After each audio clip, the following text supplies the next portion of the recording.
El día de hoy vamos a hablar sobre la teoría neodarwinista o sintética de la evolución. Pero primero vamos a ver quién fue Charles Darwin. Charles Darwin es uno de los científicos más influyentes y reconocidos en la historia de la biología. A pesar de que estudió medicina, era un destacado naturalista y después de terminar esa carrera emprendió un viaje alrededor del mundo por 5 años, durante 1831 y 1836. A bordo del barco Beagle.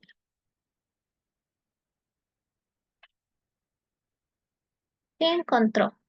Pues durante este viaje realizó varias expediciones en tierra firme, en donde pudo observar las variaciones en diferentes grupos que eran cercanos pero estaban separados por barreras geográficas, como las poblaciones de pinzones de las Islas Galápagos. Elaboró detalladas descripciones de la fauna y la flora que había analizado y tomó muestras de animales, vegetales y fósiles. Lo que él quería demostrar era que si tenía algo que ver las barreras geográficas con las diferentes especies que encontró.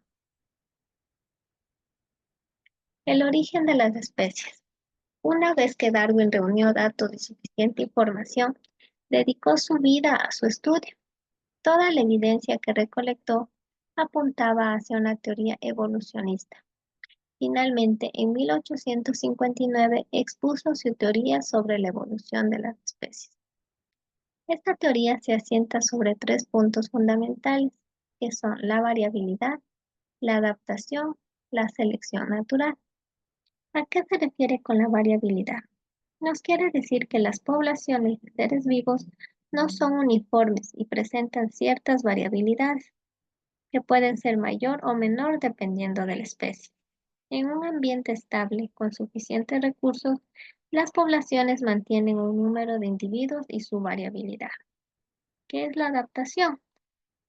Cuando existe un cambio desfavorable en el ambiente para una especie, de toda la variabilidad existente, habrá individuos que posean características que podrán soportar las nuevas condiciones y estarán mejor adaptados.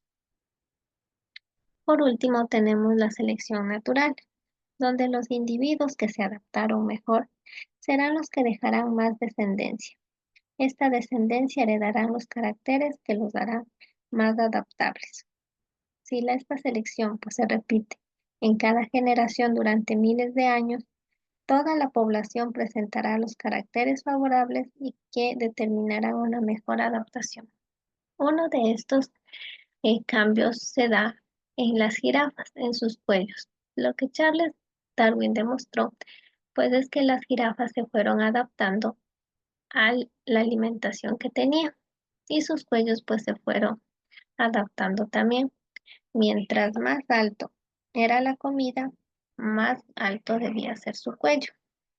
¿Qué pasó aquí entonces? Que las jirafas que tenían el cuello más pequeño, pues simplemente no pudieron sobrevivir, ya que su alimento se encontraba a mayor altura. Mientras que las jirafas que tenían el cuello más largo, pues pudieron sobrevivir, ya que pudieron alcanzar el alimento que se encontraba en lugares mucho más altos. Por otro lado, tenemos la teoría del equilibrio puntuado. Los principios de esta teoría fueron propuestos en 1972 por los paleontólogos Niles Eldredge y Stephen Jay Gould. En estas ideas se recuperaron algunos elementos que formaban parte del saltacionismo, que es un estudio que argumenta que la evolución se produce a un ritmo discontinuo y mediante la aparición de cambios bruscos en los organismos. Estos investigadores observaron en el registro fósil de las especies nuevas, pues que aparecían repentinamente y continuaban sin cambios por periodos prolongados. Posteriormente, estos organismos se extinguían, aparentemente de la misma manera en que habían aparecido. Según la teoría del equilibrio puntuado, las especies se mantienen en un estado de éxtasis, con cambios nulos o mínimos durante largos periodos de tiempo que posteriormente, en un momento determinado, ocurre una explosión evolutiva durante la que se producen grandes cambios en cortos periodos de tiempo. Lo que ellos querían demostrar, pues, es que em, estos cambios se mantenían como latentes y no se producían tan seguidos, sino que se producían en un tiempo determinado y ahí es cuando se daba pues una explosión evolutiva donde se daban los diferentes cambios en las especies.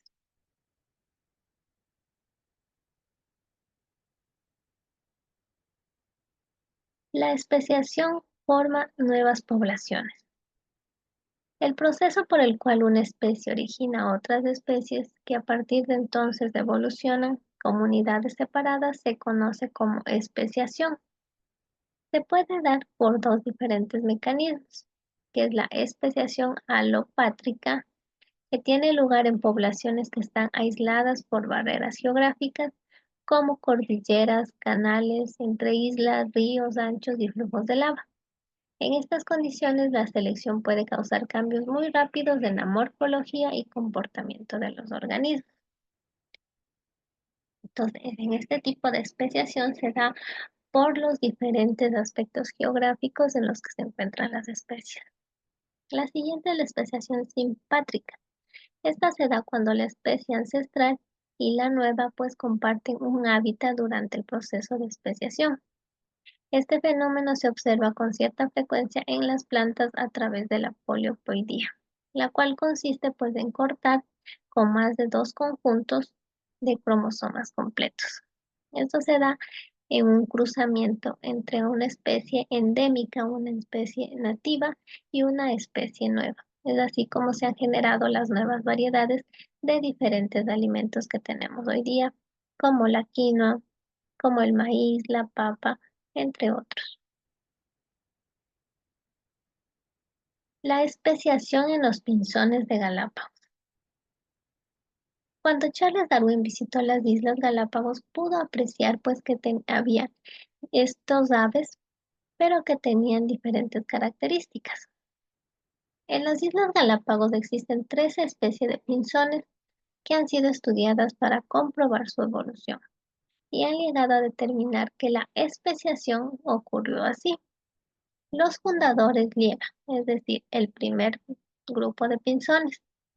Algunos pinzones de Sudamérica hace muchos años llegaron a una de las Islas Galápagos, al haberse perdido o desviado de su curso por el viento durante una tormenta. Una vez en la isla sobrevivieron y se reprodujeron. Luego se dio el aislamiento geográfico. Algunas de las aves que sobrevivieron pasaron a otra isla. Al quedar aisladas geográficamente, pues una combinación entre el efecto fundador y la selección natural permitió a la población de pinzones evolucionar y convertirse en una nueva especie. También es posible que algunos individuos de esta especie cruzaran pues a otra isla, y es así como se fue dando las diferentes especies que tenemos de pinzones hasta la actualidad. ¿Qué pasó luego de esto? Hubo cambios en el material genético. Con el tiempo, las poblaciones de pinzones de cada isla se adaptaron a su ambiente local y desarrollaron diferentes fenotipos. Una de las adaptaciones fue la forma de sus picos, ya que corresponde al tipo de semillas que producían las plantas del lugar. Lo que sucedió aquí es que cada tipo de pinzón fue adaptando su pico según las semillas que encontraban de las plantas que ellos consumían. Luego hubo el aislamiento conductual. ¿A qué se refiere esto? Es posible que algunos pinzones con nuevos fenotipos vuelen a la isla de la cual partieron. ¿Ustedes creen que aparearían entonces las dos poblaciones? Pues probablemente no. Los pinzones durante el cortejo inspeccionan con detalle el pico de su pareja. Prefieren aparearse pues con aves que tienen el mismo pico. Como las dos poblaciones desarrollaron picos diferentes, es probable que no haya apareamiento entre ellas. En consecuencia, podrían ocasionar el aislamiento reproductor. Entonces, aquí para que estas aves pues se aparearan, lo que veían era la forma del pico que tenía la pareja. Por último, tenemos la competencia y evolución continua. La combinación de estos procesos como el aislamiento geográfico en diferentes islas, el cambio genético y el aislamiento conductual podrían repetirse una y otra vez en las Islas Galápagos. En el curso de muchas generaciones, el proceso pudo haber producido las 15 especies diferentes de pinzones que encontramos en la actualidad. Como podemos ver, pues es un proceso bastante complejo que se ha ido dando con este tipo de especies hasta la actualidad, que ahora son las 15 especies que conocemos.